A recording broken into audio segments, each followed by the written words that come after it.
Service says it caught a cache of equipment capable of crashing the cellular network. It happened in New York as world leaders gathered for that UN General Assembly.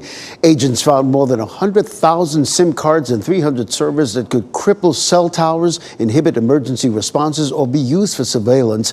According to one Secret Service official, the network had the capacity to anonymously send 30 million text messages per minute.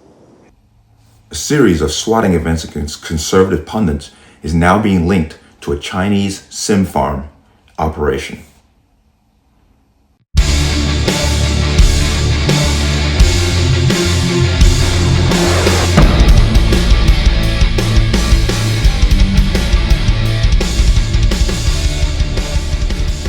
Welcome to another installment of the Connecticut Gun Bench. Today's video is brought to you by P.A.N. Firearms, LLC. P.A.N. Firearms, NRA certification of multifaceted gun training. You can reach us at 203-300-6343 or use our website at www.panfirearmsllc.com. As always, there'll be a link in the description box below. If you like channel, like content, what I do here, you can support me with the link. Everything's appreciated. Online store is open. CGB 20 will get you 20% off. Free shipping. Connecticut residents, you got to pay that sales tax. I have no say in the matter, but CGB 20 gets you 20% off.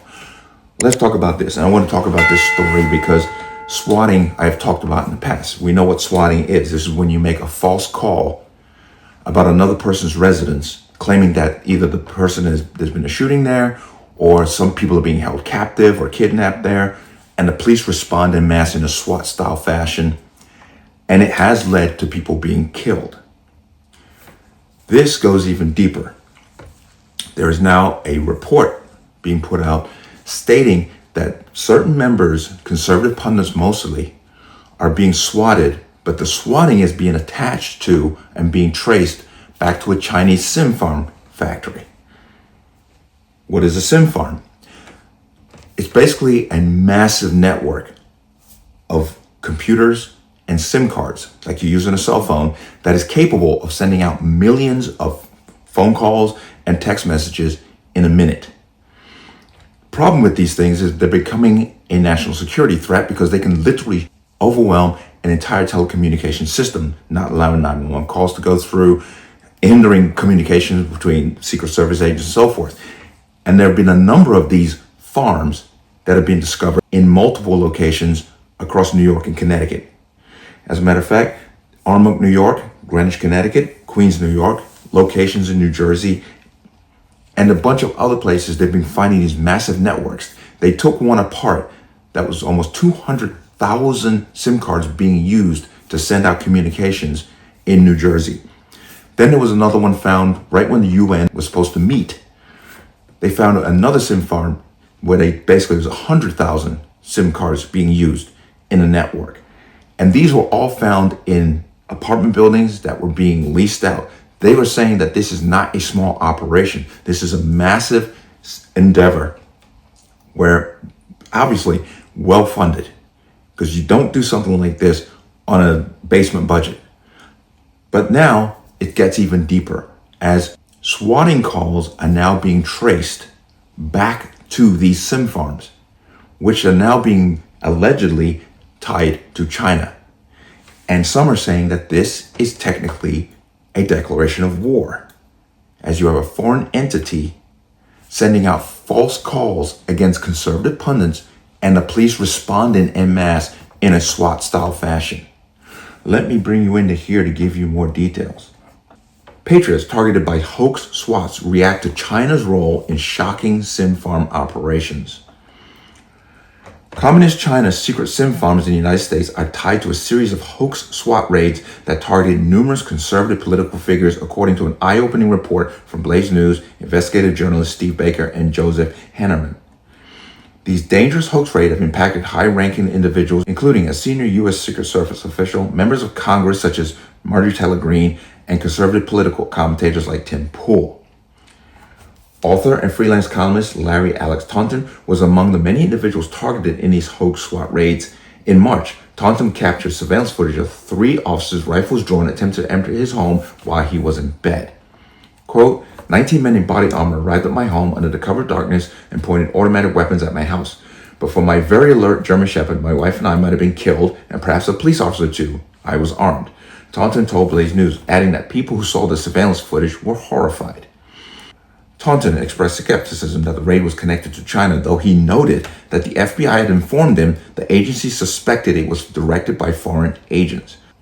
Quote, on the other hand, they seem to think my swatting was related to my efforts to expose the corruption of the United States Agency for International Development, USAID. That made sense given what happened in the weeks leading up to my swatting, he stated. I'm going to skip over this part and come right to here. But China, Taunton questioned. I know it is said that Chinese played the long game, but I don't see the connection to my swatting unless they were somehow recipients of USAID monies. When asked whether he believes the hoax SWAT raids are an act of war, Taunton replied, if done by a foreign power, yes. At the very least, it is attempted murder by proxy. Okay, let me go ahead and come out of that. So they are connecting these false swatting calls to these SIM card factories that are run by China. This is very troubling.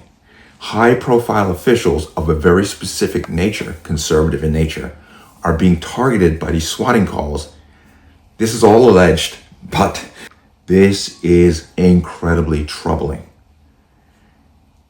Again, this is all alleged, but does China have a hand in potentially endangering the lives of conservative pundits and politicians? And what is the end game in doing so? Well, what has happened over the last 6 months or so, we cannot take these things lightly. But these SIM farms are everywhere. And we're talking hundreds of thousands of them being set up in, like I said, in apartment buildings and what have you. So this is a story that has to be paid attention to. And once again, I say this is all alleged. The SIM farms exist. The Secret Service has been taking them down. But these SWAT calls are also being connected back to these SIM farms. 2 and 2 does not equal potato. Something's going on here, but it's something that we need to pay attention to. SWAT calls, these fake SWAT calls, are incredibly dangerous, as the police are responding to the call, not knowing what they're going into, and the people who are the target of these calls all of a sudden have armed people at their house. They don't know what's going on. It's a recipe for disaster. But I once again applaud Blaze Media for exposing this, and once again showing that there's a deeper issue going on here. When a foreign entity starts getting involved in such actions, we got to start asking a lot of questions as to why. But let me know what you think. As always, you can leave your comments in the comment section below. And as always, any statements of violence or statements that lead to violence will be removed. Please like, share, comment, subscribe. Don't forget to hit that notification bell so you're notified the next time a video goes live. I'm going to see you on the next one. Peace.